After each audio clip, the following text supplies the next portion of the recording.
Step up from your first aid kit, there is a wound closure kit, which is, it's exactly what it sounds like. It is to close a wound. And I think this is actually a pretty good kit, especially for the money. It comes in this bag that you keep with your first aid kit or in your first aid kit if you have a big enough one.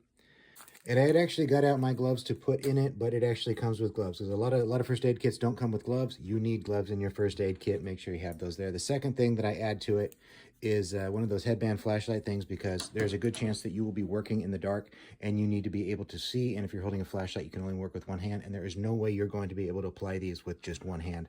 So get something like this that you can put on your head and you can see in the dark. Make sure it's charged. Check it regularly. But these things are an essential to keep in any emergency kit. So it has nitrile gloves. You're going to need those. It's got 10 of these alcohol prep pad things that you're going to need to clean the wound. Now, I'm not going to be showing you or instructing on how to do this. I'm not a professional. These are zip closure or zip wound closures. Watch videos from professionals on how to use those. I am not going to do it because it is not proper for me to instruct in something that I am not an instructor in. I've been trained in using those. I'm not trained to train other people, and I'm not going to train in that. You get what I'm saying? So we got nitrile gloves, alcohol cleaners. We got 10 of those. We've got 4 non-adherent wound dressings. Non-adherent wound dressings, they're basically, it's not Vaseline, but it's almost Vaseline. It's something you put on a wound because as it heals, as it scabs over, when you remove that, it's going to tear that open. So what these are is they won't stick to the wound. That's what those are. They got a bigger non-adherent wound dressing. There's 4 of those. We got transparent dressings. It's like 2 of those. Then here we have 4 of these, they're zip wound closures. Try to get the focus in there.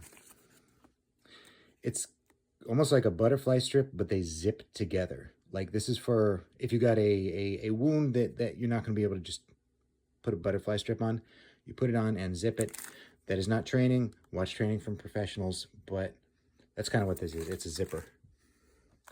We got 2 rolls of gauze, some breathable cloth tape, instructions for the kit, and some fabric shears. Let's see if we can find something to test them on.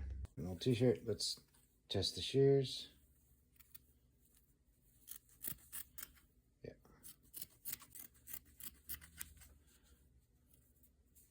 Functioning fabric shears are something that all kits needs to, and a lot of them don't have it.